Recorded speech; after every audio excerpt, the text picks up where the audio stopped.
Get ready, because today I'm going to discuss my top 5 most hated villain cliches. By the way, my name is Brandon McNulty. I'm the author of Bad Parts, also the author of Entry Wounds, and welcome to my writing channel. Everybody loves a good villain, but even some of the best ones are held back by tired and annoying cliches. Today I'll be discussing 5 of these. I'll explain what they are, why you should avoid them, and I'll give you an example of each. Also, I'll be discussing a number of different stories today. I'll put them up here on your screen, and consider this your spoiler warning. First cliche that I hate is the selectively dangerous villain.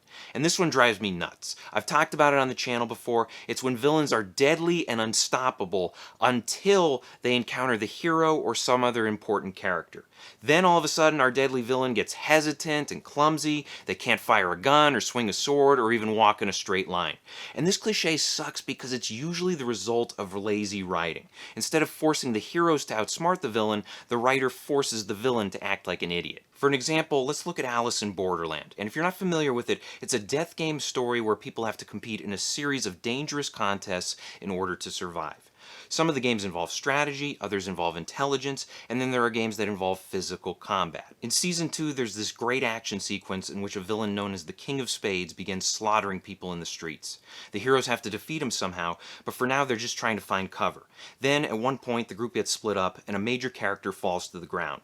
The king closes in on her, he aims his gun at her, and then for some reason he decides to shoot a random NPC before doing everything he possibly can to let her escape. And this is just silly. I hate when villains pull punches like this. It takes me right out of the story. And if you're writing a scene like this and you need a certain character to survive, create a scenario where the heroes can fight for their survival. Don't have the villains hand it to them. Second cliche that I hate is the throwaway villain. And these are underdeveloped villains who get killed off or dropped from the story way too soon. Typically, they get cast aside for the sake of other villains or plot lines, and oftentimes they're stylish, intriguing, or well-designed. And once they're gone, we're left with loose ends, mysteries, and what-ifs.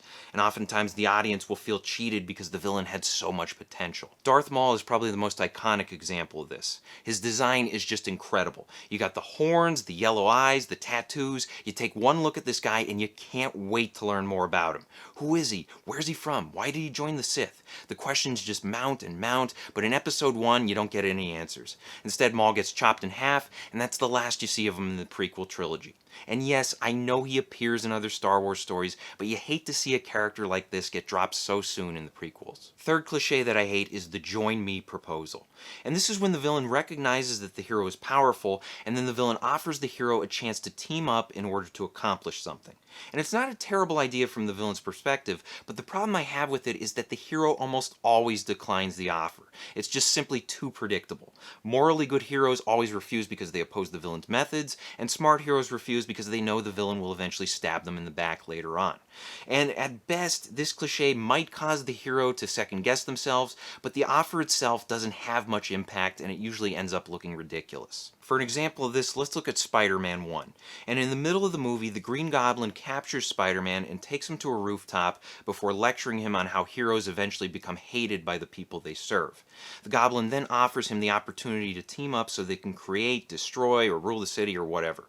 And of course Spider-Man refuses. I mean, what's he going to say? Yeah, hey, I'd love to kill some people, let's do it. No, he's not going to say that. And let me be clear about this. This is actually one of the best scenes in the movie, but the offer itself falls flat because we know Spider-Man is never going to take it. Fourth cliche that I hate, stupid convoluted plans. And this is when the villain's plan is ridiculously complicated and also unnecessary to some extent. And oftentimes the villain ignores easier solutions, and the plan may undermine the villain's actual goals. And typically these plans exist in order to stretch out the plot. For an example, let's look at Incredibles 2. I recently talked about this movie in my bad versus good plot twist video, but I want to go back to it here because the villain's plan is pretty sloppy. Now, the movie opens up with superheroes causing tons of collateral damage while trying to stop crime. Afterwards, the government cracks down on them, and the public even starts hating them, just like the Green Goblin predicted. So, in other words, at this point, it's a bad time to be a superhero. Now, the villain in Incredibles 2 is a brilliant inventor named Evelyn, who holds a grudge against superheroes because her father died after putting too much faith in them. On the other hand, her billionaire brother adores supers. He wants to restore their reputation by having them tackle secret missions while wearing special body cameras that only Evelyn can design. Now, given Evelyn's grudge, you'd probably expect her to refuse to help her brother. After all, the only way that superheroes can return to their former glory is if she helps him. Instead, what Evelyn does, she supports her brother's project while also creating a supervillain known as the Screenslaver that she hopes will further damage the reputation of superheroes. And this, of course, backfires because it gives the heroes a chance to save the day. And at the end, we're left wondering why Evelyn even got involved to begin with. Remember, at the start of the movie, supers were already outlawed and public opinion was at rock bottom. At that point, Evelyn had virtually nothing to gain and everything to lose by carrying out her plan. Fifth cliche that I hate: fatal monologues. And this is when a villain has an opportunity to kill the hero, but instead the villain stops to give a speech and then gets killed. And the worst part about this is that the speech is always unnecessary. The villain becomes arrogant, they start showing off, they start mocking the hero, they do this at the worst possible time, and then they get killed. The villain's victory ends up being wasted, and the hero's eventual victory looks unearned. For an example of this, let's look at the Hunger Games. I'm sure most of you are familiar with the concept of the Hunger Games. It's a post-apocalyptic world, there are 12 districts, and each district must send 2 teenagers to compete in a death match where there can be only one winner. And the hero of the story is Katniss Everdeen, and she faces off against a number of lethal enemies, one of whom is a ruthless young woman named Clove, who's deadly with knives. Then, toward the end of the story, Katniss needs to obtain medicine for her friend Peeta. She tries to grab it, and that's when she gets attacked by Clove. The two girls fight it out until Clove gets the upper hand, and she puts a knife to Katniss's throat. Game over, right? Wrong, because instead of killing her, Clove launches into a speech that lasts until another participant pulls her off Katniss and kills her. And that's it. That's how you lose the Hunger Games, and that's how you leave your audience with a bad cliche. So I hope this helps. Question of the day: what villain cliche do you hate the most? Let us know in the comments section below. Thank you for watching. If you want to support the channel, please pick up a copy of either one of my books. Bad Parts is great if you like small town horror. It's about people trading away their sick and injured body parts in order to get healthy again. And then Entry Wounds is great if you like thrillers. It's about a guy who picks up a haunted gun and he cannot put it down until he kills 6 people with it.